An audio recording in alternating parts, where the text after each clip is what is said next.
ఉద్యోగులకు 2000 కోట్ల బకాయిలు విడుదల. ఇక జీపీఎఫ్ 100% చెల్లింపు. 2025 మే వరకు కమ్యూటేషన్ పెండింగ్ బిల్లులు క్లియరు. ఇచ్చిన మాట ప్రకారం 100 రోజుల్లో 6000 కోట్లు చెల్లించేలా ముందుకు. ఇక ప్రభుత్వ ఉద్యోగుల దీర్ఘకాలిక బకాయిల చెల్లింపుల్లో భాగంగా తొలి విడతగా 2000 కోట్ల నిధులను రాష్ట్ర ప్రభుత్వం విడుదల చేసింది. ఈ మేరకు ఆర్థిక శాఖ ముఖ్య కార్యదర్శి సందీప్ కుమార్ సుల్తానీ శుక్రవారం ఉత్తర్వులు జారీ చేశారు. CM Revanth Reddy, deputy CM బట్టి విక్రమార్క గతంలో ఉద్యోగ జేఏసీ నాయకులకు ఇచ్చిన హామీ మేరకు 100 రోజుల్లో మొత్తం 6000 కోట్ల పెండింగ్ బిల్లులను చెల్లించాలనే లక్ష్యంతో ఈ నిర్ణయం తీసుకున్నారు. తాజా నిధులు కేటాయింపుతో రిటైర్డ్ ఉద్యోగులకు సంబంధించిన కీలకమైన ఆర్థిక బకాయిలు చాలా వరకు క్లియర్ అయ్యాయి. సో ఉద్యోగులకు 2000 కోట్ల బకాయిలని ప్రభుత్వం విడుదల చేసిందట. నెక్స్ట్ ఇక్కడ ఈనాడులో కూడా రాసుకొచ్చినట్టు వార్త. ఇక రిటైర్డ్ ఉద్యోగుల బకాయిలు 2000 కోట్లు విడుదల. ఇక రిటైర్డ్ ఉద్యోగులకు శుభవార్త. ఆర్థిక శాఖ వద్ద పెండింగ్ లో ఉన్న వారి బిల్లుల బకాయిలు 2000 కోట్లను రాష్ట్ర ప్రభుత్వం శుక్రవారం విడుదల చేసింది. రిటైర్డ్ ఉద్యోగుల పెండింగ్ బిల్లులకు సంబంధించి వచ్చే 100 రోజుల్లో 6000 కోట్ల రూపాయలని విడుదల చేస్తామని ముఖ్యమంత్రి రేవంత్ రెడ్డి, ఉప ముఖ్యమంత్రి బట్టి విక్రమార్క ఉద్యోగుల ఐకాస నాయకులకు ఇటీవల హామీ ఇచ్చిన సంగతి తెలిసిందే. ఈ మేరకు తొలి విడతగా ఉప ముఖ్యమంత్రి, రాష్ట్ర ఆర్థిక శాఖ మంత్రి బట్టి విక్రమార్క ఆదేశాల మేరకు ఆర్థిక శాఖ ముఖ్య కార్యదర్శి సందీప్ కుమార్ సుల్తానియా 2000 కోట్లను విడుదల చేస్తూ ఉత్తర్వులు జారీ చేశారు. ఈ నిధులతో రిటైర్డ్ ఉద్యోగులకు సంబంధించిన కొన్ని కీలకమైన బకాయిలను ప్రభుత్వం చెల్లించింది. ఈ మేరకు మొత్తంగా ఇక ఇది ఒక వారికి భారీ శుభవార్త అని చెప్తా ఉన్నారు. నెక్స్ట్ ఇక్కడ ఆంధ్రజ్యోతిలో కూడా అదే వార్త. రిటైర్డ్ ఉద్యోగులకు జీపీఎఫ్ కమ్యూటేషన్లకు 2000 కోట్లట. 100 రోజుల్లో 6000 కోట్ల బకాయిలు క్లియర్ చేస్తామన్న ప్రభుత్వము హామీ ప్రకారం తొలి విడతగా 2000 కోట్ల రూపాయలు మంజూరు. ఇక డిప్యూటీ సీఎం బట్టి ఆదేశాలతో నిధులు విడుదల చేసిన ఆర్థిక శాఖ ఇక నిర్ణీత గడువులోగా మిగిలిన సొమ్ము విడుదలకు వేగంగా కసరత్తు.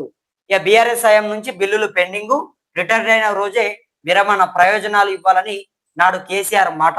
ఆ మాట చెల్లుబాటు కాక పేరుకుపోయిన బకాయిలు. ప్రస్తుత ప్రభుత్వం చొరవపై పింఛనుదారుల హర్షమట.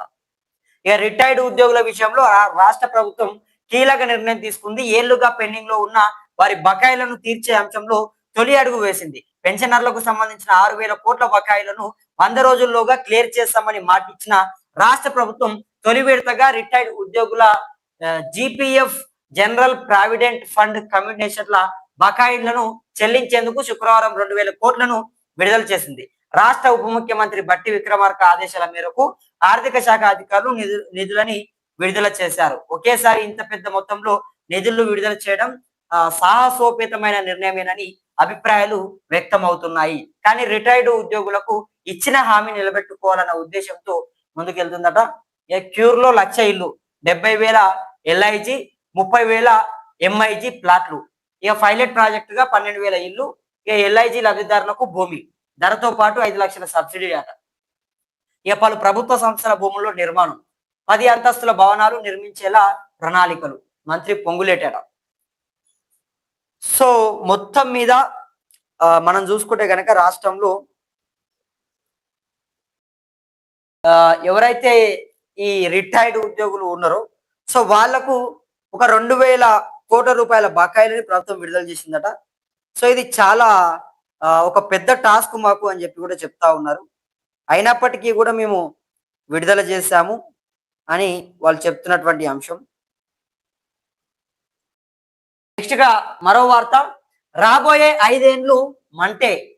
ఇక 2024లో నమోదైన 1.55 డిగ్రీల పెరుగుదలను బ్రేక్ చేసే అవకాశం. సో ఇక రాబోయే 5 ఏళ్లు కూడా మంటే అంటూ ఇక్కడ ఒక వార్త మనకు కనబడుతుంది. మొత్తం కూడా ఎండలు అంటే మనం మొన్నటి వరకు చూసినాం, చాలా ఎండలు కొట్టినాయి, చాలా మంది ఇబ్బందులు పడ్డారు. అంత ఇబ్బంది పడ్డప్పటికీ కొంత రైతులకు ఉపశమనం లభించింది. రైతులందరికీ కూడా నిజంగానే ఇక వర్షం పడుతుంది కావచ్చు, ఒక రోజు వర్షం పడ్డది కదా, ఇక వర్షం కురుస్తాయి కావచ్చు అని చెప్పి వాళ్ళంతా కూడా అనుకున్నటువంటి సందర్భంలోనే ఇక మళ్ళీ వార్త వచ్చింది. 2027 2028లలో పరిస్థితులు తీవ్రంగా ఉంటాయని వార్నింగ్. ఇండియా సహా ప్రపంచమంతా ఎండలు ఎక్కువ, వర్షాలు తక్కువ. ఇక యాన్యువల్ టు డేకేడల్ క్లైమేట్ అప్డేట్ పేరిట రిపోర్టు. ఇక ఎల్నినో ఇంకా పూర్తిగా విస్తరించలేదు. ఎల్నినో ఇంకా పూర్తిగా విస్తరించనే లేదు. ఇప్పటికే ఎండలు మండిపోతున్నాయి. జనాలు పిట్టల్లాగా రాలిపోతున్నారు. రోజు పదుల సంఖ్యలో ప్రజల ప్రాణాలు కోల్పోయేంతలా వడగాల్పులు వీస్తున్నాయి. అయితే ఈ 5 ఏళ్ల పాటు ఎండల తీవ్రత కొనసాగుతుందన్న ఆందోళనలు వ్యక్తమవుతున్నాయి. 2026 నుంచి 2030 వరకు టెంపరేచర్లు పీక్స్ లో నమోదయ్యే అవకాశాలు ఎక్కువగా ఉన్నాయి. ప్రపంచ వాతావరణ సంస్థ WMO global annual to decadal climate update పేరిట తాజాగా ఓ రిపోర్టును విడుదల చేసింది. ఆ రిపోర్ట్ లో పలు ఆందోళనకర విషయాలను వెల్లడించింది. ఇండియా సహా ప్రపంచ వ్యాప్తంగా ఉష్ణోగ్రతలు భగ్గుమంటాయని హెచ్చరించింది. సగటు ఉష్ణోగ్రతలు 1850 1900 మధ్య నమోదైన సగటు కన్నా ఎక్కువగా ఉంటాయని, 1.3 నుంచి 1.9 డిగ్రీల వరకు మీన్ యావరేజ్ టెంపరేచర్ నమోదయ్యే ఛాన్స్ ఉందని వార్నింగ్ ఇచ్చింది. 2026 నుంచి 2030 మధ్యన ఏదో ఒక సంవత్సరం మాత్రం ఉష్ణోగ్రతలు ఎక్కువగా నమోదవుతాయని రిపోర్ట్ లో పేర్కొంది. 2024లో గ్లోబల్ సగటు టెంపరేచర్ పెరుగుదల 1.55 డిగ్రీలు కాగా రికార్డ్ అయిందని, ఇప్పటిదాకా అదే రికార్డ్ అని తెలిపింది. రాబోయే ఈ 5 ఏళ్లలో ఆ రికార్డు బద్దలయ్యే ప్రమాదం పొంచి ఉందని హెచ్చరించింది. 1.5 డిగ్రీలకు మించి నమోదయ్యే అవకాశాలు 91% వరకు ఉన్నాయని హెచ్చరించింది. 2 డిగ్రీల మార్కును చేరుకునే అవకాశాలు తక్కువే అయినా దానిని కొట్టి పారేయలేమని రిపోర్ట్ లో వెల్లడించిందట. ఇక 2024లో ఒకసారి వచ్చిందట.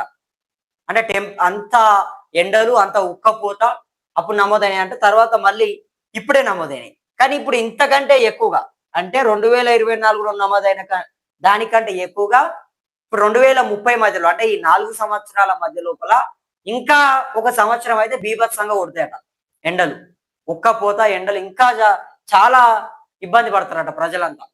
సో ఇప్పటికే ఎండలు కూడా మనం చూసినాం కదా, రాష్ట్ర వ్యాప్తంగా ఏమైంది, మొత్తం జనాలందరూ కూడా ఎక్కడికక్కడ అల్లడిల్లిపోయారు. ఎక్కడికక్కడ మొత్తం కూడా పిట్టల లెక్క రాలిపోయినటువంటి సందర్భం. సో చాలా మంది చనిపోయారు. కొన్ని వందల మంది సంఖ్య లోపల వడదెబ్బ తగిలి తెలుగు రాష్ట్రాల్లో చనిపోయారు. మరి ఇంకా అప్పుడు ఎట్లుంటుందో పరిస్థితి. ఇప్పుడే ఇట్లా ఉన్నదంటే ఇంకా ఈ 4 సంవత్సరాలలో ఒక సంవత్సరం ఇంకా ఎక్కువ కొడతాయి అంటే మరి ఇక అప్పుడు ఎట్లుంటుందో. నెక్స్ట్ ఇక్కడ నైరుతి ఆలస్యం. ఇక వారం తర్వాతే కేరళలోకి ఋతుపవనాలు.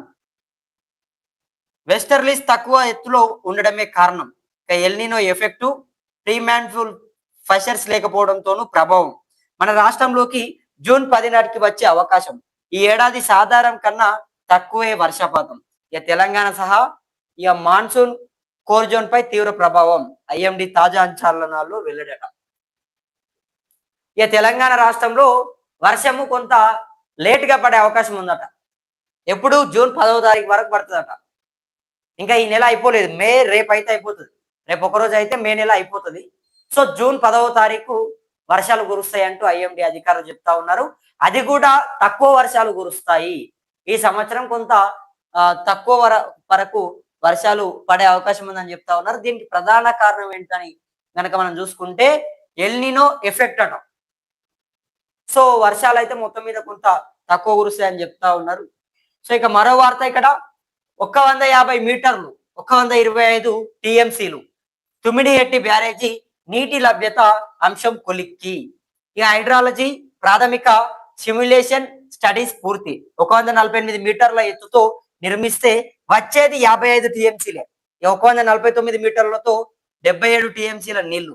ఇక ఫీజిబిలిటీ రిపోర్ట్ దాదాపు రెడీ. ఇక మరో వారంలో పూర్తయ్యే ఛాన్స్ అట. ఇక ప్రాణహిత చేవెళ్ల ప్రాజెక్టు పునరుద్ధరణపై ప్రభుత్వం వేగంగా అడుగులు వేస్తున్నది. ప్రభుత్వ లక్ష్యానికి తగ్గట్టుగా అధికారులు కూడా యుద్ధ ప్రాతిపదికనకు తుమ్మిడిహెట్టి బ్యారేజీపై ముమ్మర కసరత్తు చేస్తున్నారు. ఇప్పటికే బ్యారేజీ సైట్ వద్ద సర్వేలు పూర్తి కాగా బ్యారేజీ అలైన్మెంట్ పైన ఓ నిర్ధారణకు వచ్చేశారు.